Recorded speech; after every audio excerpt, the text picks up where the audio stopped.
Poker tournament tips. The list of common mistakes beginners make when playing poker tournaments is pretty lengthy. Follow these poker tournament tips to avoid these mistakes. As a result, you'll see that you're making more money in poker as your results improve. 1. Play tight during the early stages and don't jeopardize your stack with expensive second-best hands. 2. Loosen up in the middle and late stages and steal the blinds and antes, even with weak holdings. 3. When playing a hand, play it aggressively. Only call instead of folding or raising if you absolutely have to. 4. Don't raise too big in the late stages. Min raises are perfectly fine. In the continuation of the video, after these general points, we will examine some important and necessary strategies in the poker tournament. Don't forget to subscribe us and comment your opinions. First poker tournament tip: be as tight as possible in early stages. Sure, you've got plenty of chips and can afford to see more flops in hopes of hitting big with your small pairs or suited connectors, but in the long run, this is a losing play. Just because you have a lot of chips doesn't mean you should be spewing them away with weak hands. During the early stages of a tournament, you're playing with very deep stacks, often more than 100 big blinds. Inexperienced players tend to play way too many hands in early tournament stages and make a lot of mistakes. Calling a pre-flop raise with a hand like 7-6 is rarely a good investment. You're not going to hit a big hand like 2-pair or a straight often enough to justify calling before the flop. Many poker players play way too many hands during the early stages of a tournament. If you're a beginner, it's possible you're going to misplay a weak hand even more after the flop. It's quite possible for you to hit a very expensive second-best hand and lose a lot of chips. What you want during this stage are cards that are easy to play and have a good chance to be best when going to showdown. You want cards like these: big pairs. You're either going to hit an overpair, which will usually be best, or you're going to hit a second or third pair, which can easily be discarded. Ace-king, ace-queen. You're either going to hit top pair with an excellent kicker, or you're going to hit nothing. Medium and small pairs. You're either going to hit a set, or you're going to have a worthless hand. All those hands have one thing in common. After the flop, you usually know very well where you stand. That's something you usually don't know when playing weaker hands. Take a hand like Queen, clubs, 10. Spades. Sure, you might hit top pair on A. 10. Diamonds. 8. Hearts. 5. Hearts. Flop. But there are still a lot ways for you to be beat, e.g. against an overpair, a better kicker, or a set. And it might be very expensive to find out whether you're ahead or not. During the early stages of a tournament, you should just lean back, play your monster hands, relax, get some reads on your opponents, and enjoy the atmosphere. A lot of professional poker players even take it so far as to skip the first levels of a tournament entirely.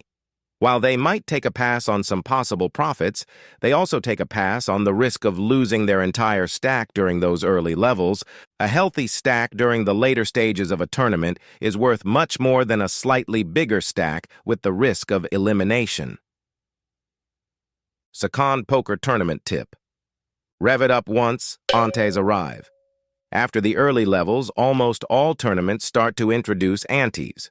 These are forced bets, usually 1/10 of a big blind, which every player has to put into the pot before the hand starts. Once those antes come into play, you should start widening your ranges and play looser before the flop. The reason is simple. With antes in play, there are more chips to be won.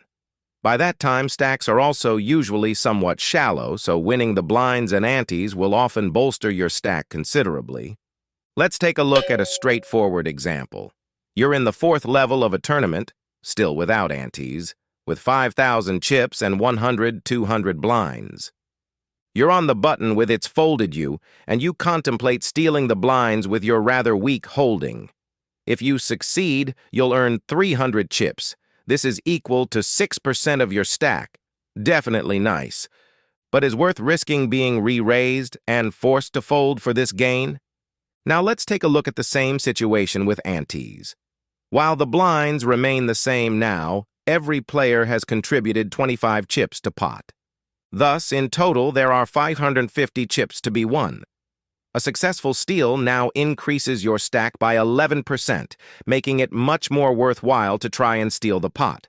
That's why you should try to steal more pots before the flop once antes come into play.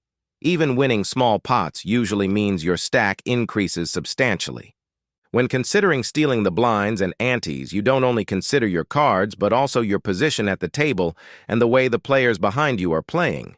If you're in late position and nobody has entered the pot, you might get away with a lot of steal attempts with weak holdings, especially if the players behind you are very tight. During the early phases of a tournament, it was correct to play very, very tight because you had a deep stack compared to the blinds. But the more the blinds increase, the less it is correct to play too tight. If your stack equals 100 big blinds, you can fold for an hour and you won't lose that many chips. But with only 15 big blinds in your stack and antes in play, you'll be blinded out after an hour.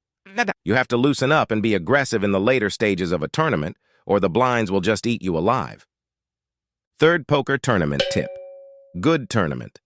Poker is aggressive tournament poker. No matter the stage of the tournament, aggressive play is almost always the better play. You don't limp, you raise. You don't call, you re-raise. You don't check the flop, you bet. The one doing the betting is the one wearing the pants and the one with the best chance to make a deep run. There's a very simple reason why aggressive poker is more successful poker. The player who calls can only win by having the best hand. The player who bets can win by having the best hand or by making his opponents fold.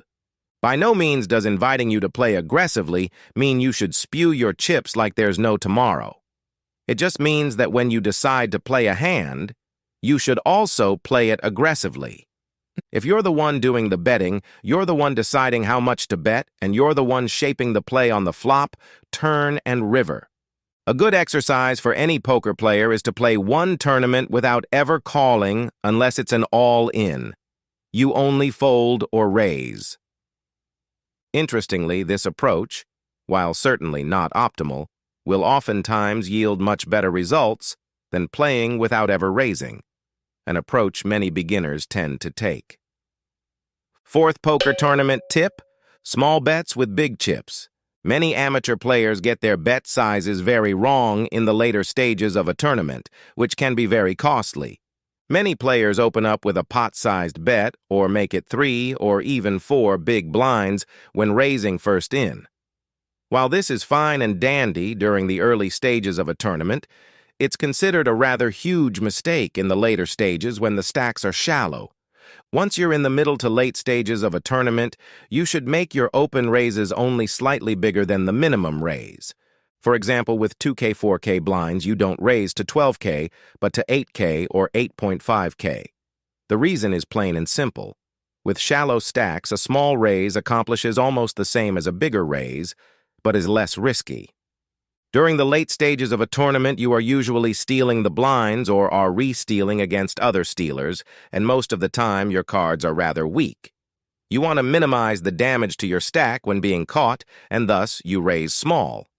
While it's true that you'll give your opponents grandiose odds, especially to the player in the big blind, you'll find that once the stacks are shallow enough, most players don't care about odds anymore but simply want to conserve their stacks.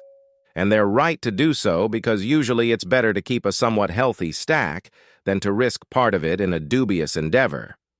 Also, small raises give you more leeway for future plays in the hand. Let's say you have 15 big blinds and a speculative hand like ace, clubs, 6, diamonds in late position. If you open up with a raise to 4 big blinds, you're basically pot committed.